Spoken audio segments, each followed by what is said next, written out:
Welcome to Happiness Hacks, the podcast that teaches you to become the happiest person you know.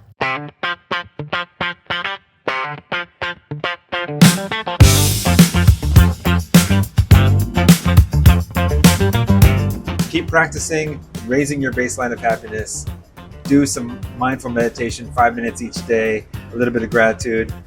We can wake up each and every single day and choose to be happy. And I find that to be key. To be honest, 1 minute of mindfulness can make a huge impact for the betterment of a life.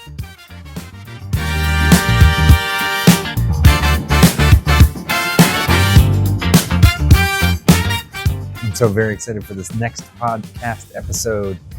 Quick note before we begin, we had some technical difficulties. This was an in-person interview, and the tape got jammed, got all tore up, had to redo the tape.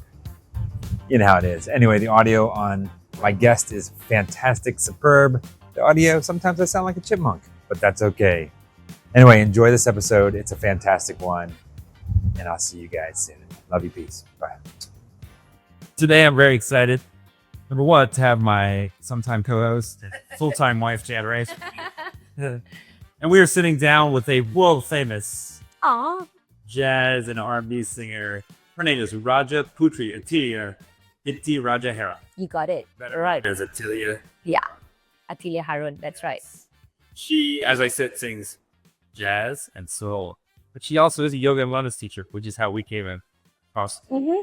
That's how we first met. First met during their yoga class. At KLCC Park, right? Yes. That's right. That's right. I'm very excited to have you on the podcast today. We're talking about TV. We're going to talk about yoga. We're going to talk about happiness. It's nice. I love those topics. Welcome to the podcast. Thank you. I heard you guys over on Spotify the other day while I was getting ready. I'm very excited to talk today with you guys. Fantastic. Well, let me start out with what makes you happy?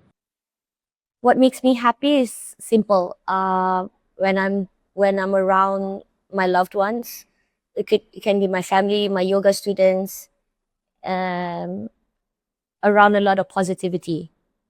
Yeah. Positivity, Positivity and family. Family's not necessarily blood. Necessarily, yeah. Can be your chosen family. Yeah. That's okay. That's true. Yeah. I just love people, and I just love being, even in my condo when I go down or up in my lift, whenever I meet anyone, I just love connecting, and I feel happy when I do that with people. It makes me happy as well when I see people happy. I guess that's why I sing. Yeah. Well, tell us about your singing, if you will. How did you become a singer? Let's start there if you're singing career. Let's start from the very beginning. So my mom's a singer. My grandmother was also a singer. She's a singer, songwriter, actor. My grandmother is amazing. She was a dancer also. So I follow a lot of my grandmother instead of my mom. My mom only sings, and she's very proud of that. She said, "Nah, I'm just gonna sing. I don't act. I don't dance. I'm just a singer." She's a very, focused person like that. While me, on the other hand, love to do a lot of things. Like I love to dance. I love to act. I love to MC, like host a show. I love to teach yoga and just do everything that I can. My dad used to tell me, why can't you just focus and be one and be like the greatest singer in Malaysia or something? Because you can sing, girl, Why can't you just focus and do just that? You're going to excel in that. And I'm like, yeah, why don't I do that? But then again, I went back home and I thought, why can't I do that? Why can't I do it all and be good at it all? Well, I try to be. So jack of all trades, master of everything. Well, that's even big. I often say, jack of all trades, master of some. I like there's better at faster at. Yeah, so I try to, I call myself a hustler sometimes because I try to do everything and just not think about money too much. And organically, naturally, everything falls into place. And I will always have enough. And I'm okay with just having enough.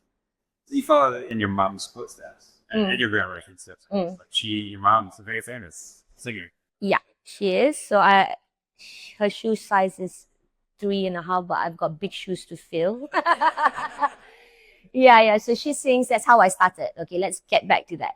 I started by singing a lot of jingles. So jingles are commercial songs that's used for advertisements, right? So I started off with let's go to the zoo, KFC. I do paddle pop. Paddle pop, it's super duper yummy. I don't know whether you've heard it before, but it's very famous in Asia, not just in Malaysia. And when I was 12, I was chosen to represent Malaysia, Indonesia, Brunei, Singapore for this commercial, Coca-Cola commercial. It was shot in Liverpool. I was 11 at that time. It was my first time on a plane ever. Imagine going to Liverpool. That means I had to fly to London, take another flight to Liverpool. It was crazy. I got 5,000 ringgit from that ad. It was the biggest money ever that I got, okay? At 11. And I bought a piano with that money. I learned the piano, and yeah, that's how I think my music journey started, from doing commercials, from being in studios. And I love that I started that way, because when I start in a studio, I don't have an audience yet, so I get to practice. And being in a studio, recording in a booth, I get to practice how to mix my own sound and how to actually please a client. That takes a long, long time, because sometimes you're selling a product that takes you only 30 seconds to sell. You got to be like this 5-year-old kid. So I had to act, you know? And that's where I learned that discipline. I learned about sound. And that's how I evolved, I think, through that experience. Until now, I love the recording process. So you're like grew up with your mom, following her around. Like, was she touring? Definitely. Not so much touring, excuse me. She did a lot of club crawls. So she was a club singer. She would do 3 clubs a night. We lived in Gombak, which is a very far away place from here. We took the bus. So I would follow her in a bus. But every time we get into a hotel where she sang at, I would automatically forget about the bus ride. I'm like, oh, I'm this rich girl who lives in a hotel and gets to have this fried rice and satay, not knowing that it was my mom's coupon for her meal. And I would have that, you know? Yeah, it's sad, but that was how she did things. Managed to follow her around and saw what she did. And that's when I got a chance to pass a feather or something to her on stage, right? And that was when I was like, that's what I want to do. I want to do that. I want to be on stage with all the lights and feathers. I want to sing. That's when I knew I wanted to sing. You ever, like, a lot of times kids don't have that fear factor. Like, walk out on stage, see a sea full of people. Some kids are just like free. Yeah. And other kids are like, just to like. For me, it was not so scary, because my mom would always ask me to perform for friends at home. Okay, so you're already accustomed to hanging out, put on a show. Oh my God, I was like a crazy stage person. I always wanted to be on stage. I have a brother, Shah. He's now my manager. He was total opposite. He was always like the shy one. So I'm always the crazy, like, oh, look at me. I can sing, I can dance. That's why you have The star. Yeah, I don't know whether that's good or not, but yeah, that gave me a lot. But as I grew older, I became shyer, I guess. Yeah. More stars, more introvert. More conscious about things. And then, but when I teach yoga, I feel more natural. Before we get into yoga, Yeah. how many years did you work professionally as a singer before the yoga started? Would you consider all those jingles as professional? Or you have to get paid for it, You think? That's right. Okay. So I started when I was 11, 12. But I cut my first album quite late, when I was 29. Right, okay. Because in between that, I was working in production. I was doing TV commercials, behind the camera. I was a producer. And then I was singing at the same time. But singing not professionally for me, I think, because it was just in clubs, just crawling around, just getting gigs, underground stuff. And then released my first album when I was 29. So I guess that was when I really, really took it seriously. Yeah. But you still perform, you said, during that time, or doing commercials and all that. Yeah. Just had taken it seriously as a career, maybe? As a same career? Yeah. But what was funny was I had a lot of strings that I could pull from my mom. But she didn't want me to do that. And I didn't want to do that too. So I traditionally went to clubs and said, can I sing at your club? I went to this hotel called Aero Hotel. Can I sing for free for 3 nights a week for experience? Yeah. And they were like, why? You can always ask him, you're Salome Hassan's daughter, right? Why can't you just call someone and just get an album cut? Like, no, I need the experience. I need to be good at this because I'm shy. So I had to do that. So that went on for a couple of years. And then the album came out. It was not well received in Malaysia because it was a jazz album. It's always the rock or the ballad here that goes on the charts. Yeah. In Malaysia, it's very hard to get your songs played on the radio if it's not trendy or, yeah. Jazz is not trendy. No, not really. It went on maybe one station, Light FM. Yeah, thank you, Light FM. And at that time, we had V Channel and MTV. So I guess my music they were good enough to get onto those platforms, but not good enough for the Malaysian radio, which made me think, like, hey, I think I want to try and go to Indonesia with my music. So I started doing jazz festivals in Jakarta. I did Java Jazz 3 times. Wonderful. They didn't know who I was, but they stopped and listened to my music and just like grooved along. And I managed to pick up some fans from Indonesia. And that has been going on until now. Yeah. If I was 20, I would move there. But I'm now 52. I have a yoga studio and I love my yoga community here. That's why I am trying my very best to still spread my music in Indonesia while being here. So how do I do that? I have a duet with an Indonesian band now. So I have a couple of projects going on with Indonesian bands. Yeah. I'm everywhere, aren't I? All over Asia. Oh gosh. Did you, when you were younger, it's because your mom became so popular at Coexist, did you have this desire for fame and fortune when you were younger? Definitely. But I wouldn't say my mom was the typical famous glitz and glitter kind of singer. She was hardworking. She took a bus to clubs. She was more of a club singer. She only had like less than 10 albums. For a Malaysian artist at that time, that's little. Sharifah, Aini, and all those amazing popular singers would have like 30, 40 albums with like EPs and records and all that. My mom had very little. She was more of a live singer, live performer, and I love that about her. And yeah, that I think I've gotten that bug from her as well. So yeah. So you're introverted, but then when you get on stage, After 2 songs, I'll be fine. Yeah, the first 2 songs, I'll be like, oh my God, my hands are sweaty. I want to stop this now. When is this going to end? Yeah, my mom is not like that. She's just like that. Yeah. if you have nerves, like the nerves, do you find that the nerves have to channel you?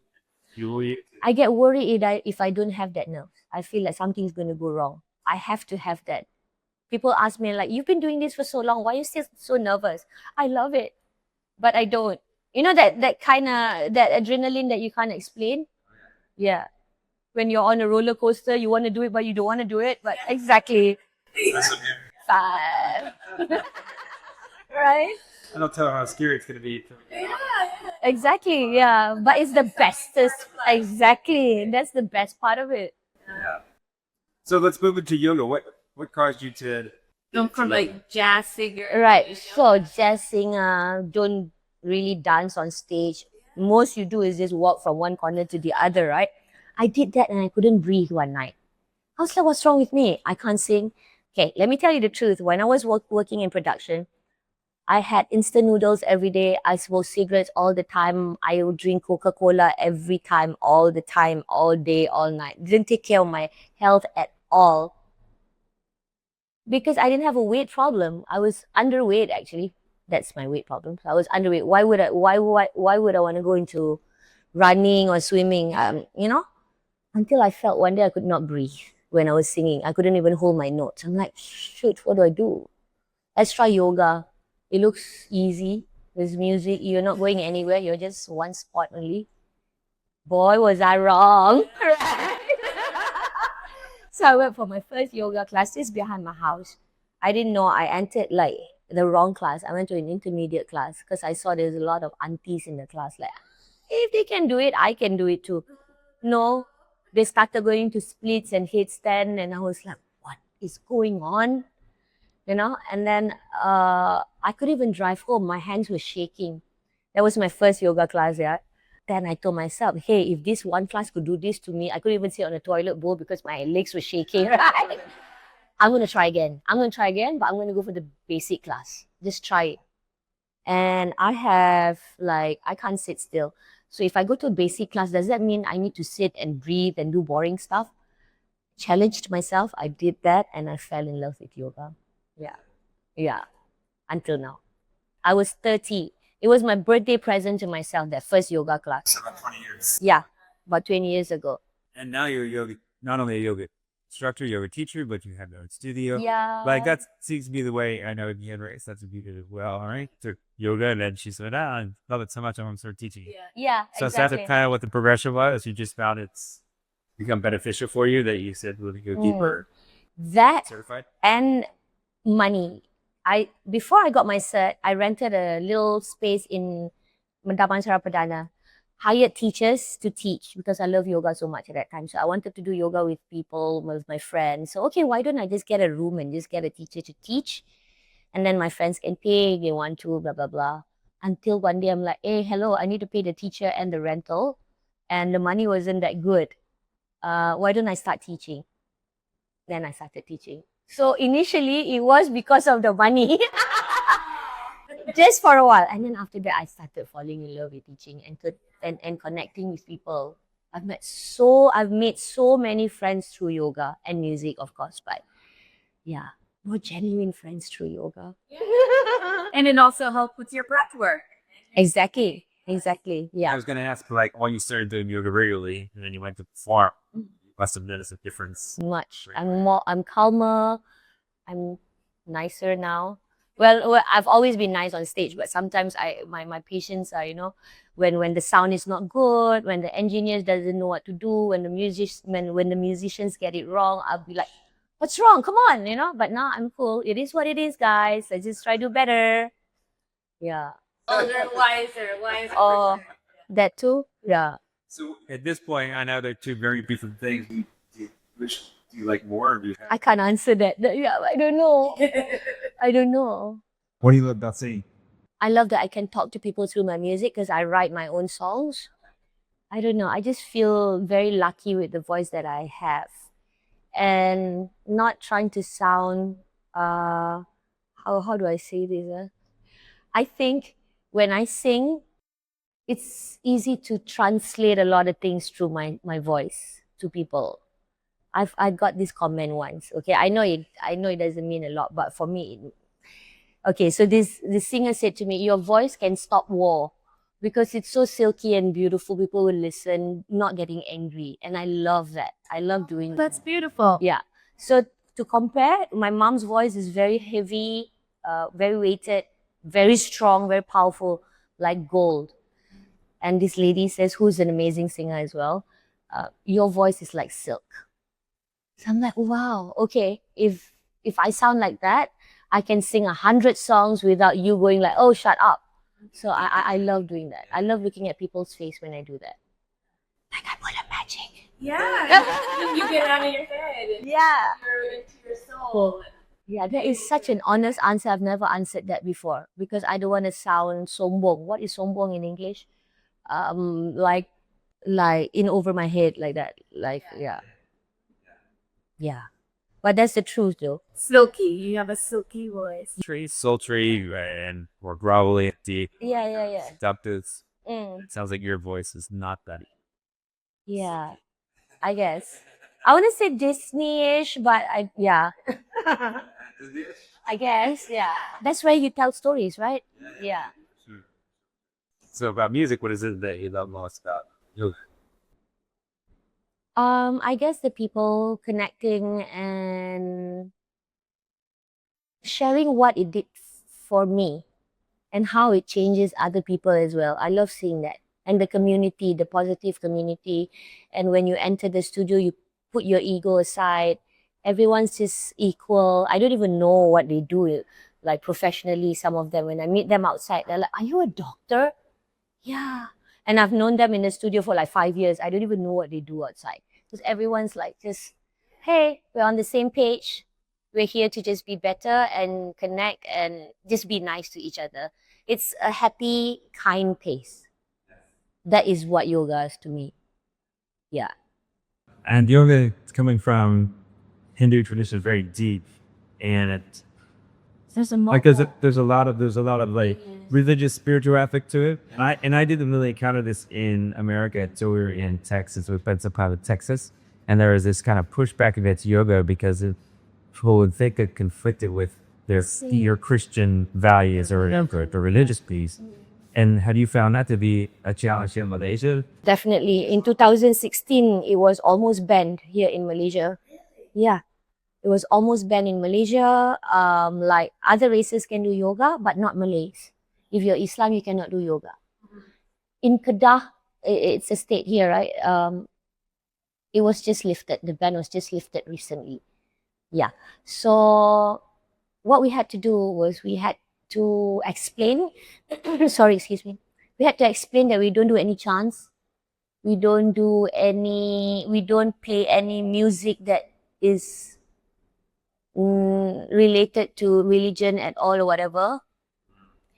And whatever we teach is just linked to physical, this fitness only. That's it.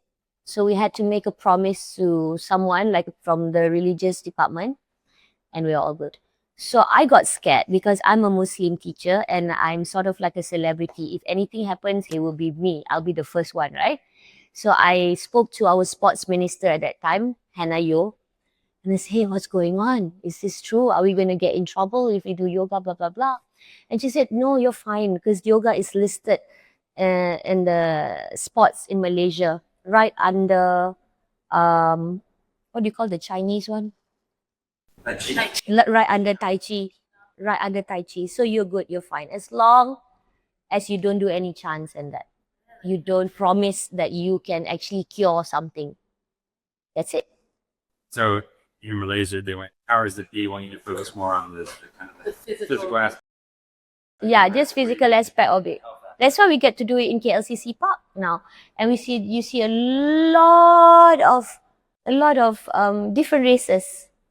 Yeah. I was surprised by the number of girls. Yeah, I'm very proud to see that. Very proud to see that. And I think because I am a Malay girl, I am a singer, and people look at me and they say, hey, if Atilia is doing it, I guess it's fine. And when they start doing it, they'll be like, hey, it is fine. It has nothing to do with religion. Unless if you want it to be, of course you can. But if you don't want it to be, it does not have to be. So that's what I've been telling them. It's fine. But if you feel like something is wrong, blah, blah, blah, you don't feel right about it, you can always speak to someone about it. But what we teach when is... there was the ban, did the popularity of yoga go down? I mean, We is didn't- it still popular? I mean, because it seems like there's a lot of yogas. It's popular now. It wasn't popular before. Okay. So it wasn't really a big issue. It was only a big issue for people who was practicing at that, which weren't that many. Yeah. That's another thing I find interesting about Malaysia is the different sort of rules depending on whether you're like Chinese Malay or Indian Malay or Malay Malay. Like, or if you're like Islam, you have two rules. If you're Muslim, that you are non-Muslim. So It can be quite confusing. well, you were saying if you're Muslim, you can't practice this. Yeah. But if you're not, then it's fine. Yeah. Very interesting. So it was like that. But now it's fine. Everything is fine. We were on, like, yoga was talked about on our national news, and the word yoga was used. Before, when I had any interviews, I was not allowed to use the word yoga. So it was a translation in Bahasa Malaysia, muscle stretching. Muscle stretch. Yeah. There's a word in it in Malay. So muscle stretching. So what are you doing here today? Today we are stretching our muscles. We're not doing yoga. The poses look similar, but they're different. Yeah. We're just crossing our legs. This is not a lotus. It sounds like you use your voice in both jazz and yoga. This is an opportunity. I guess I kind of did. Yeah. Your story in both ways, both artistry of teaching as well as singing. I love doing both, and that's why I guess it doesn't feel like work to me. I just love doing. Yeah, it sounds like they're both your passion. That's really where you find your joy. And Exactly. In your studio, how did you come about on the name of your studio? Why did you choose? Right. Interesting. So Prahara means ocean in Indonesia. In Sanskrit, it means subdivision of the day. Like you have 12 hours in a day, 24 in like full day, right? You've got like 4 hours. Every 4 hours is a prahar. So it's a prahara. Every sub segments of time. But the more interesting bit is its initials, my initials, it's jumbled. Putri Raja Atilia Raja Abdul Aziz Harun. So it's Prahara. Harun Aziz. Yeah. Yeah. And that's the name of my fourth album, Prahara. Yeah. Or is it in Indonesian and it also means like storm or nothing? Correct. Storm and ocean. It's a very stormy ocean. you know, it sounds like you have your hands on a lot of different projects. What are you currently working on? I'm working on my concert, my very first concert in September 19th at the campus. Is my very first solo concert. I've had one with my mom before in KL Convention Center, but this one is special for me because my first solo one, and first ever. Yeah, please come, please. If you guys are here, 19th of September at the campus. It's at the Roberts Theatre. So how this happened was I was on Instagram and I saw Roberts Theatre Auditorium. Oh my God, it's so nice. It's so beautiful. It's like a little mini Albert Hall, only 500 seats. I booked it. After I booked it, and I'm like, how am I going to fill up 520 seats? Yeah, I think I can. So I'm working towards that. Yeah. So I've gotten myself a few sponsors, and the sponsors are my fans. So I've been trying to get all my fans to buy tickets, right? So this couple, Arifin and Rosanna, if you're watching this, they said, okay, we would like to buy 7 tickets, but we would like to give you 20,000 ringgit for the 7 tickets. I'm like, oh my God, my tickets are only like 100 something, 200, okay? What do you mean? We would like to sponsor you because we love your voice. You know, people like this. So I got a few of sponsors like that. And then now I'm trying my best to push for ticket sales. So Yeah. And Get your ticket. and before that, you usually work with bands. So you said this is your first solo concert. okay, solo as in a solo artist, but I will have a band behind me to play. So it's all live. It's all live music. And I'm also bringing a band from Indonesia to come perform with. Wow, that's fantastic. I know. Other than that, I'm working on finishing my 4th album, Prahara, launching it at the concert. I have a new duet coming up with this amazing singer from Sarawak. So this is the story. He wrote to me on Instagram 10 years ago asking me for a duet. He was 20 years old. And I said, yeah, why not? You know, went quiet, nothing happened. 10 years after, this is like a month ago, we recorded the song. Because he had some financial problems at that time, couldn't get enough money, blah, blah, blah. And now he's in KL. We recorded the song. It's beautiful. It's called Ceritara Arjuna dan Bunga. So he's Arjuna and I'm Bunga. Bunga is a flower. Arjuna is this mystical warrior, right? And the song is done. And we'll be launching the song at the concert as well. So, yeah. Okay. So you're debuting your new song. Yes. Okay. Yeah, that's great. Other than that, it's just teaching every day. Like today, I have 4 classes. And sometimes I have shows at night. That's it. And my 2 cats at home, they keep me busy. Practice on a regular basis. I know when you teach. That's a good question. Oh my God. Time you can be a teacher, right? Stop practicing. So That's the worst thing about being a teacher. find time to practice too. How about you? You know, when I teach, I practice the class. So that's kind of That's your practice. self-practice. Yeah. Yeah, I got to find now. I wake up like a little bit earlier to do my self-practice. Yeah. Because you do mostly Ashtanga Mm-hmm. Your style, right? Correct. Yeah, you're right. And Ashtanga takes an hour and a half just for the primary series. So I got to find time. So yeah.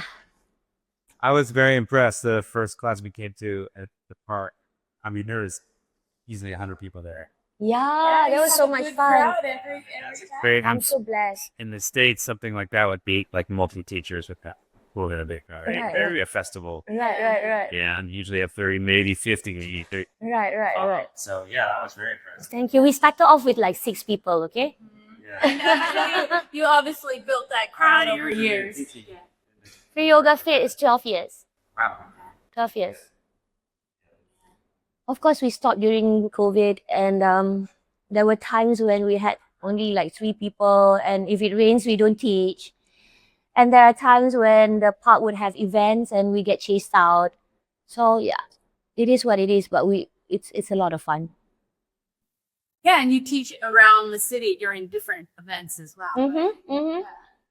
I try to do a lot of things. That's why I think my brother is my manager, so we can fight. Yeah. We can fight. And he's like, "Why are you doing all this? Do you know that they're not paying you?" I say, "Yeah, I know." But you get a lot more things from not staying at home. Exposure. Exactly. Yeah. Building new audiences for different. You don't know who you're gonna meet. Absolutely. Yeah. There you go. Exactly. Let's talk a little bit more about happiness. What is it about singing that makes you happy? It makes me happy because it challenges me. So at the end of the song, I feel like I did it. Huh. I know it's just a small achievement for me. No, it's a big achievement. It's nothing small. Yeah. So event coming up next month. So Yeah. it's that, you work so hard to. I love translating my songs into stories that I can tell my friends and fans. Yeah. And yoga. When you practice or when you teach? Either one. Yeah, good question. I surprise myself when I practice that at 52, I'm able to do a lot of things. So I'm like very proud of myself when and I can share with my friends who's like my age. Hey, don't just sit at home and do nothing. Come and do this with me. And I've done that with a lot of my friends. And that yoga gives me that proud feeling. Yeah, and that feeling that I should appreciate my body more. Yeah. And you can breathe. Not today because I'm coughing, but yeah. So I'm guessing that you gave up smoking and you Definitely. cut down or you gave up. Yeah. Definitely gave up smoking a long time ago, and I'm living much healthier now. I wake up super early in the morning, but I do have my naps in the afternoon. But not today though, since I'm teaching 4 classes. But yeah, I'm very blessed that I get to choose what I do in my days. Yeah, but at the same time, I'm a hustler and I try and get as much money as I can to run this place. Because from running a yoga studio, not a lot of people know this. You don't really make money, but you make happy. You make a lot of friends. I can't survive alone on students from the studio. That's why I go out and teach corporate. That's why I do events. Because imagine they pay one class 3 credits, let's say from class pass. 1 credit is 7 ringgit. So that's what, 20 ringgit, 21 ringgit per class, per person. And from that, class pass takes some more. So how much do we get at the end of the day? Like 20 ringgit from one student. Sometimes there's only 3 in class. And you pay the teacher 90 ringgit. So 3, that means that's what, 60 ringgit? You have to top up another 20 ringgit. So I hustle, but it's at least we have a hub for people to come and share love. Yeah. Have you personally gone deeper to your principles and things like that? I want to go do my 500, but I don't know whether I can find the time to do that. Yeah. My 200 was so long ago. I need to do some refreshers. Yeah. I need to learn more sequence. I need to learn more about philosophy and anatomy, especially. I remember 10 years ago when I did my TTC, it was just too much for me at that time, learning everything at one go, right? It's overwhelming, yes. Overwhelming. So I'm like, hey, I wish I had gone back and what was it about Patanjali? What was it, things like that I didn't absorb well. So I want to try and get into it. I would love to go to India. I don't have the guts yet. That's why I did my TTC in Thailand because it's super close by. Yeah. Anything happen, I can come back. I need to build that trust in me that, hey, I can do this. Yeah, I'll do that. Do they do teacher training here? Not that many. Not that many. And mostly in schools that you don't get to stay at. Yeah. So your concentration and focus is not there. I think personally, okay, it's just me. Yeah. Well, well, like with Thailand, you were there probably for a week or something. No, I was there for 28 days, but I loved it so much I stayed on for a couple of weeks more. Yeah. This is very personal. Every time I say Thailand, people think like, oh, okay, where did she go? Actually, guys, I went to Koh Samui. Yeah, it was a holiday place, but yeah, it was fun. So I didn't want to come back after a month in Koh Samui. I stayed on for a couple of more weeks and then I came back. It was so much fun. I went alone and I've never been anywhere alone on my own for that long. Yeah. That was quite the adventure. It was just like eat, pray, love kind of thing. I love it. I was Julia Roberts. No, I didn't. But I made so many friends there. So I can't really say I was really alone there. I made so many friends. And I was the girl who gave everyone a selfie stick before I left. It was a present to everybody, this Asian girl, like, hey, I'm going to give you this selfie stick so you can take pictures like me. Yeah. So I made a lot of friends there. From all over the world, from States, from Russia, and we're still in contact now. One thing I love about your class is that not only are you able to just be yourself, but you throw in all those little jingles, so I'm not surprised. That's what you do. Like go to Michael Jackson. I love it. It's so cute. I think it's adorable. Thank you. Yeah. I want to go a little bit deeper. So we talked like your creative side. I think both are creative. Like yoga is very creative, teaching, and opposite singing and performing is very creative. And the whole movement of yoga are two things that are really happening to our handies. But I want to ask you why this is important. Oh, that makes you wake up with a smile every day. That makes you go extra. I guess happiness affects me so much. I'm the kind, especially now at 52, right? I'm going through my menopause. So everything is crazy. I can get so moody and just stay at home and stay in bed all day and be fine with that and do nothing and not eat. That's not good. So I need to be happy. I think it's very important for everyone to be happy because you can't fake it. You can't fake happiness. Yeah, you can flick your hair and say, okay, I got this, girl. But at the end of the day, you know yourself. Are you really, really getting this or you're just doing this to fake it? I'm a good actor. I can fake it. But at the end of the day, because you will feel like, yeah, the overwhelming feeling when you're alone at home, you will know when it's true or not.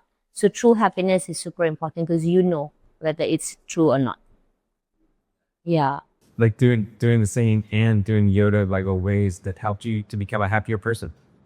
From people, connecting with people. Yeah. I guess I'm such an extrovert. I live alone. As soon as I see someone in the lift, I'm like, hello, so where are you going? People think I'm crazy in my condo. But yeah, that's how it is. I think, yeah, connecting makes me happy. You live alone, so no partner, no kids? I don't have kids. I was married twice. My first husband passed away of cancer. That's why I do a lot of work with cancer associations. Anyone who pays me for yoga when I teach free, everything goes to the cancer kids in the hospital, Besar Kuala Lumpur. And my second marriage is kind of funny. We were really good friends. He is my sound engineer. And then when we got married, we were like, oh my God, I think we're better off as friends. We're still friends. And yeah. I think, I don't know. I was just talking to my friends the other day. I'm like, what's gonna happen? Do I have to like get married again or what? No, not necessarily. As long as you're happy and you're content, it's okay. That doesn't mean you're alone, you're unhappy. You know, you can make your own happiness and yeah. And even though you're alone, you have the whole world, so you're not really alone. That's such a great community that you built here. Yeah. So now I'm seeing someone. I have a boyfriend. Woohoo! He's fun. He's very kind. He's also in the film industry, entertainment as well. Doesn't do yoga. I wish he does. But yeah, it's One cool. day. One day soon. I noticed your percentage here is pretty much the same as in America too. Yeah. Men to women. Yeah. Not many guys, but a few. Right. Been in several Euro classes where I was trying to. Yeah. Always. But at least we have a few now. Compared to before, there were none. Yoga was always for girls before. The guys were like, no, that's so like feminine. Tell the people why should guys do yoga? Because if you guys do yoga, you guys are hotter guys. Yeah. Hot guys do yoga. Yeah. Real men do Yeah. Exactly. You sweat more than you're playing football. I know. You know why in World Cup Germany won? There was this 1 year they won because that team did yoga. The other teams didn't do yoga. There you go. Dua Lipa does yoga before her shows. She's amazing. Yeah, Jamiroquai does that too. I opened for Jamiroquai once here in Malaysia. I was like, oh my God, that's crazy. So before he went up on stage, he was doing yoga. I didn't start yoga at that time yet. It was for an F1 show. I still can't believe that I opened for Jamiroquai until today. So he was doing yoga. I'm like, what is this guy doing? Now I know. Yeah. It's so limber on stage. It's like jumping from one corner to another. It's all from stretching before. I've tried to get a lot of my guy friends. Especially runners and cyclists and footballers. They should. Open up those hips. And gym guys as well. I mean, strength is good, but you gotta really stretch after and before, else you get like, right? Yoga definitely is happiness. Yeah. At the end of the class, after Savasana, you have nothing, almost nothing in your head because everything is clear, right? Yeah. So beautiful. I love that feeling. Yeah. Like, what's my name? Where am I? Yeah. You need to reset sometimes. Yeah. Yoga does that too. No, that's a good reset. Yeah. I think that's a good term. And like you said, you don't have kids, right? Mm-hmm. No, yes. No, I don't. I don't. Is there like a cultural pressure on that? Or? Oh, lots, of course. But now they don't care anymore because they're over it. At that time, but then with my family, not so. My mom is like, okay, whatever, girl, as long as you're happy. But of course, like the medias, whenever I go out, when they have interviews, that's the question they would ask. Why are you not married? Or, oh, what happened? Or why don't you have kids? I love children, but I wasn't fortunate enough to have kids when I was married. That's it. And now I can't anymore because I am going through my menopause. It's just fun, by the way, not. Yeah. You want to speak to that? No, not really. I can't really speak to it at all. I know. Yeah, but that is I've those for 10 to 12 years. really that long, huh? It's just that we don't talk about that a lot in Malaysia. It's like a taboo thing, and I don't understand why. Because every woman go through it, and you don't understand why your mom's going crazy at home. Yeah. You know, that is why. You know, I tried taking hormone replacement treatment. It doesn't work for me. What works for me is just yoga. Yeah. As soon as I do my yoga consistently, everything falls into place. Yeah. My moods are better. I don't sweat like a crazy girl at night. Wake up in the morning, you know, you get that crime scene investigation map on the bed. It's not cute at all. One of the reasons why I don't have a partner. Yeah. Yeah. So now it's much better. So I do yoga. It helps with everything. I get really hot at night because I find out that all the covers are thrown off of Janrace onto me. Of course. Now I'm doubled up with covers. So she just love you more. If people want to find out more about you or get a hold of you, Yeah, I'm always on my Instagram, Atilia Haron. very good with replying. Yeah. And yeah, That's the best way. Instagram is the best way. It's either Atilia Haron, ATILIAHARON, or if you want to do yoga, it's my yoga studio, Prahara Studio, PRAHARA Studio. Yeah. It's been such a pleasure getting to know you a little bit more. Thank you so who much you for are, Karen. how you became this beautiful, happy person. Oh, thank you. Thank you for your interest. I want to ask you if you have any last bits of wisdom or words or advice or thoughts that you'd like to share. For me, just try and move more. Get your body going. Sometimes it's hard to start. For me, that I still remember when I wanted to start doing something. I went for my first yoga class. I'm so happy that I did that. So try and start something. If you are already starting, you have already started doing something, just be consistent. And other than that, let's always be happy and kind. It's simple, but it's gonna definitely make you happy. And not enough people are. Exactly. Yeah. As cheesy as it sounds, it's the truth. Happy and kind. Yeah. Okay, let me ask you this. What if someone says, don't tell me to be happy? I don't want to be happy. Right. Ooh. Should I be happy all the time? Tell me to be happy. My dog died, my mom died, my family because. True that. Why are you happy? I don't know how to answer that. That's a good question. Yes. Well, you said be happy and kind. How do I find that happiness when life is harder out? Ooh. Take your time. But always be kind, not to just other people, to yourself. Yeah. That's, you can be unhappy, you can be sad. Of course, it's someone's feeling. If that is valid for you to be feeling that way, of course. But when you do it, be kind to yourself and take your time to heal. And then you'll be happy again. Just focus on that happiness. Maybe you don't want it now, but you will want it later. Some great words of wisdom from you, Atilia. Thank you. Move your body, be kind to others. One last one. It is what it is. It is what it is. Just shake it off. Yeah. It's like Tiana said. Shake it off. Like, shake it off. Exactly, yeah.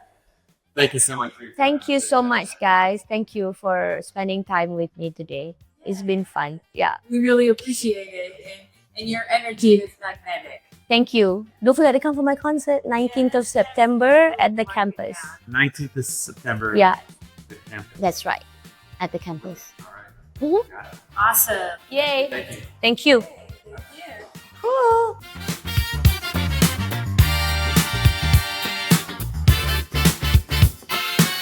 I am Jim Wills, the host and producer of the Happiness Hacks podcast, and a big shout out and thank you, many thanks to Atilia Haron for sitting down, sharing her beautiful voice and her incredible talent as a yoga instructor. Wow.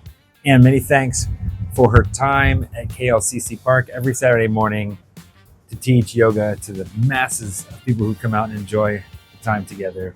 And many thanks to my co-host, my full-time wife, my sometime co-host, you know who you are, Janrace. Thank you for sitting down, sharing the co-host seat with me, and getting a chance to talk to Atilia Haron.